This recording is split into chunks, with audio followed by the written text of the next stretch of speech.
Bismillahirrahmanirrahim. I am Dr. Tanveer Arshad Chaudhary, family physician expert in family medicine. I have a 2-year working experience with the Nutrition Society of USA. I have a 2-year working experience as a family physician with the World Health Organization in Brazil. आज हम अपने viewers, follower, patient, friends and family के साथ एक अहम और इंतहाई antique topic के ऊपर गुफ्तगू करेंगे। जैसा कि आपको पता है कि हम अपने क्लिनिकल ट्रायल के अंदर से जितने भी हमारे पास कंप्लेंट्स के साथ पेशेंट आते हैं, जो कंप्लेंट्स ज़्यादा लेकर पेशेंट आते हैं, हम उसी को बेसिकली मौजू बनाते हैं। फिर उसी मौजू को जो है वो अपने एपिसोड में कन्वर्ट करके अपने जितने भी देखने वाले व्यूअर्स हैं, फॉलोअर हैं, पेशेंट हैं, फ्रेंड्स हैं, फैमिलीज़ हैं, विजिटर्स हैं, उनके नॉलेज को अपडेट करते हैं ताकि उनके वेल अवेयर उनको किया जाए, ताकि उनको अपनी बीमारी के बारे में पता होना चाहिए कि हमें ये जो सिम्टम अगर हो रहे हैं तो इसके मुकाबले में हमें कौन सी डिजीज़ हो सकती हैं। तो आज का हमारा मौजू ये होगा कि इंसुलिन रेजिस्टेंस क्या चीज़ है। बेसिकली इंसुलिन चीज़ क्या है, ये कहाँ से बनती है और इसका बॉडी में रोल क्या होता है, और फिर इसके साथ शुगर की क्या कनेक्टिविटी है, हम इसी को आज मौजू बनाएंगे। जैसा कि आप लोग जानते हैं कि हमारे मैदे के पीछे एक लबलबा होता है जिसको पेंक्रियाज भी कहते हैं, और पेंक्रियाज बेसिकली एक ग्लैंड है और इसके अंदर से दो किस्म के हार्मोन निकलते हैं। एक जो है वो बीटा सेल है जो जिसका काम इंसुलिन बनाना है, और दूसरा जो है वो अल्फ़ा सेल है जिसका काम ग्लूकागोन बनाना है। तो बेसिकली बीटा सेल जो है वो जब इंसुलिन बनाते हैं, और जो हमारे अल्फ़ा सेल हैं जो ग्लूकागोन बनाते हैं, बेसिकली इंसुलिन का काम आपके खून के अंदर से शुगर को निकाल के आपके मसल्स और पट्ठों और लबलबा और कलेजी को देना होता है, ताकि खून के अंदर शुगर के लेवल को कम रखा जाए और अपने आपके मसल्स को, पट्ठों को, कलेजी को या आपके लिवर के अंदर इसको ट्रांसफ़र करके उनको एज ए फ्यूल वो इस्तेमाल कर सके। और ग्लूकागोन जो होता है वो बेसिकली उसका काम जो है वो आपकी बॉडी में शुगर के लेवल को बैलेंस करना होता है। इंसुलिन का काम खून के अंदर से शुगर को निकालना, और फिर जो ग्लूकागोन है, अल्फ़ा सेल जिसको हम कहते हैं, बीटा सेल का काम इंसुलिन बनाना, अल्फ़ा सेल का काम ग्लूकागोन बनाना, और ये दोनों के दोनों जो है ये हार्मोन है। लबलबा और पेंक्रियाज एक ग्लैंड है, और बीटा सेल, अल्फ़ा सेल जो है ये बेसिकली एक हार्मोन है। इंसुलिन रेजिस्टेंस की बात हम इसलिए करते हैं कि जब भी आपको टाइप 1 की शुगर होती है तो उसमें आपका इंसुलिन लेवल जो होता है वो बिल्कुल ना होने के बराबर होता है, या उसमें आपकी इंसुलिन का लेवल जो है वो कम बनता है, जिसमें आपके बीटा सेल जो है जो इंसुलिन पैदा करते हैं उनकी मकदार तकरीबन ना होने के बराबर होती है। इसलिए टाइप 1 के शुगर, जिसको टाइप 1 की शुगर होती है तो उसको हम इंसुलिन पे डालते हैं। इसी तरह जो टाइप 2 की शुगर होती है उसमें आपके बीटा सेल जो है वो इंसुलिन तो बना रहे होते हैं लेकिन उस कैटेगरी पे वो फंक्शन नहीं कर रहे होते, इसलिए हम उसको इंसुलिन के साथ किसी टेबलेट पे भी डाल सकते हैं। लेकिन टाइप 1 वाले को चूँकि इंसुलिन की ज़रूरत होती है तो उसको हम बाहर से इंसुलिन देते हैं ताकि उसकी बॉडी जो है वो प्रॉपर फंक्शन कर सके। अब होता क्यों है कि जब आपको इंसुलिन रेजिस्टेंस, हम इसलिए कहते हैं कि इंसुलिन जब आपकी बॉडी में ज़्यादा बन रहा होता है तो इंसुलिन के ज़्यादा होने की वजह से आपकी बॉडी में जो फैट हैं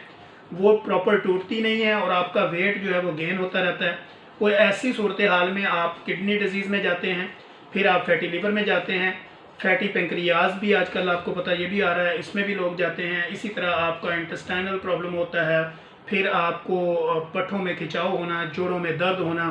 किडनी डिजीज़ की तरफ जाना, इसी तरह आपके हार्ट अटैक की तरफ चले जाना, या आपकी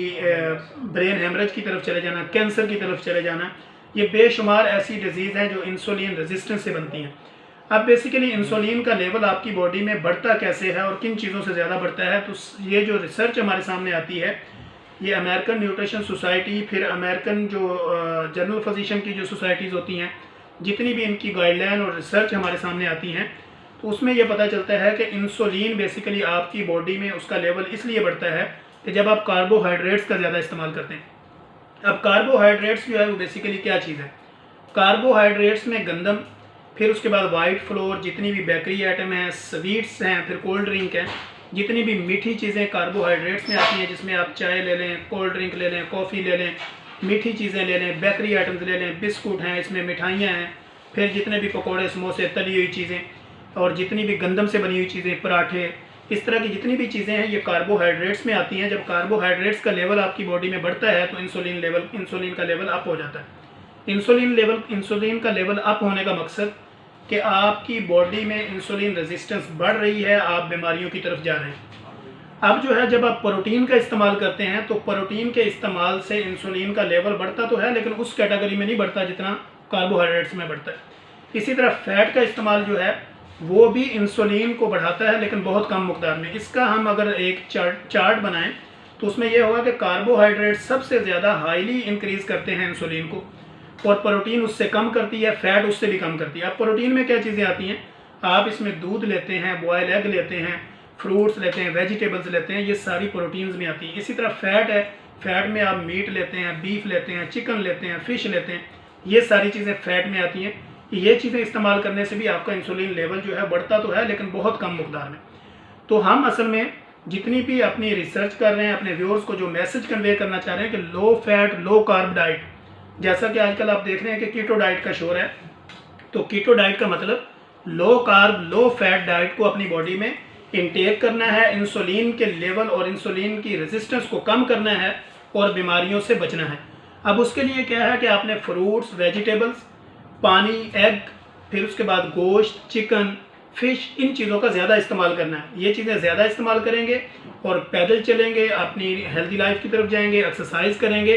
तो आप मेंटली मूवमेंट अपनी कम करेंगे, फिजिकली मूवमेंट बढ़ाएंगे। तो सिटिंग वाला एरिया आपने कम करना है और पैदल चलने वाला, वॉक वाला, ये सिलसिला आपने बढ़ाना है, तो इंसुलिन रेजिस्टेंस का लेवल कम हो जाएगा और आप बीमारियों से बच जाएंगे। तो बेसिकली इंसुलिन रेजिस्टेंस के टॉपिक के ऊपर हमने इसलिए गुफ्तगू की कि हमारे पास बेशुमार ऐसे पेशेंट आते हैं जिनकी एज जो है वो 25 से 35 होती है या 25 से भी नीचे होती है।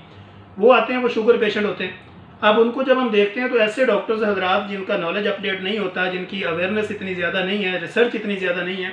उन्होंने उनको ग्लूकोफेज की गोलियाँ लगाई होती हैं, गैट्रल वगैरह की लगाई होती हैं, जबकि उसका इलाज ही ये नहीं है। टाइप 1 की शुगर में किसी सूरत में कोई भी दवाई काम नहीं करती सिवाय इंसुलिन के। तो इसलिए जब हम टाइप 1 की शुगर को देखते हैं, इंसुलिन का लेवल, उसका टाइप 1 का मतलब होता है कि इसमें इंसुलिन बन ही नहीं रहा। जब उसमें इंसुलिन बन ही नहीं रहा तो मैं गोलियां दे के उसका इंसुलिन और तोड़ दूंगा, तो वो तो बेचारा और डिजीज़ की तरफ चला जाएगा। लिहाजा हमें जब ये पता है कि इसका इंसुलिन नहीं बन रहा, बीटा सेल जो हैं वो टाइप 1 की शुगर में इंसुलिन को प्रमोट नहीं करते, लिहाजा इंसुलिन उसमें कम बन रही होती है, इसलिए हम उसको इंसुलिन पे कन्वर्ट करते हैं ताकि उसका इंसुलिन लेवल उसकी बॉडी में जाए, सर्कुलेशन बेहतर हो और मरीज़ जो है वो अपनी प्रॉपर सेहत की तरफ जाए। जब वो टाइप 2 की शुगर होती है तो उसमें इंसुलिन का लेवल जो है वो बन ज़्यादा रहा होता है, उसमें जो है वो ग्लूकागॉन का भी लेवल कम हो रहा होता है, या वो उसका बैलेंस उस तरीके पे मेंटेन नहीं रख रहा होता, तो इसलिए फिर हम उसकी दूसरी मेडिकेशन की तरफ जाते हैं। और सम टाइम हमें लगता है कि शायद इसमें इंसुलिन का लेवल बिल्कुल ही नहीं बन रहा, तो फिर हम साथ में उसको इंसुलिन वगैरह भी उसको ऐड करते हैं ताकि लबलबे की पावर को बढ़ाया जाए। तो हमारा आज का टॉपिक बेसिकली ये था कि इंसुलिन रेजिस्टेंस के ख़िलाफ़ जो है वो हम ये मुहिम चला रहे हैं और लोगों को अवेयरनेस दे रहे हैं कि आप अपनी बॉडी में कार्बोहाइड्रेट्स वाली चीज़ें, यानी फैटी चीज़ें, बहुत ज़्यादा हाईली मीठी चीज़ें, बहुत ज़्यादा चिकनाई वाली चीज़ें और बहुत ज़्यादा वाइट फ्लोर से बनी हुई चीज़ें, गंदम, फिर उसके बाद जो आपका मैदा है, फिर उसके बाद जिस तरह की भी इस तरह की बनी हुई चीज़ें, बेकरी आइटम्स वगैरह हैं, इनको आप कम से कम इस्तेमाल करें। वेजिटेबल और फ्रूट को अपनी बॉडी में ज़्यादा इंटेक करें, चिकन को, मीट को और बीफ को ज़्यादा अपनी बॉडी में इंटेक करें, पानी का इस्तेमाल रखें, अपना लाइफस्टाइल चेंज करें और अपनी डाइट मॉडिफिकेशन को चेंज करें, एक्सरसाइज को प्रॉपर अपनी ज़िंदगी के रूल में शामिल रखें, 5 वक्त की नमाज़ पढ़ें, एक्सरसाइज करें और इसी तरह जो है वो आप अपनी हेल्दी लाइफ की तरफ जाएंगे। तो हमें इंशाल्लाह हम कोशिश करेंगे कि नेक्स्ट एपिसोड के अंदर हम देखेंगे कि कौन सी कंप्लेंट्स के साथ पेशेंट ज़्यादा हमारे क्लिनिक पे आ रहा है, हम उसी कंप्लेंट्स को उठाएंगे और एपिसोड में कन्वर्ट करेंगे ताकि अपने पेशेंट के नॉलेज को अपडेट किया जाए। तब तक के लिए इजाज़त दीजिए, अल्लाह हाफिज़।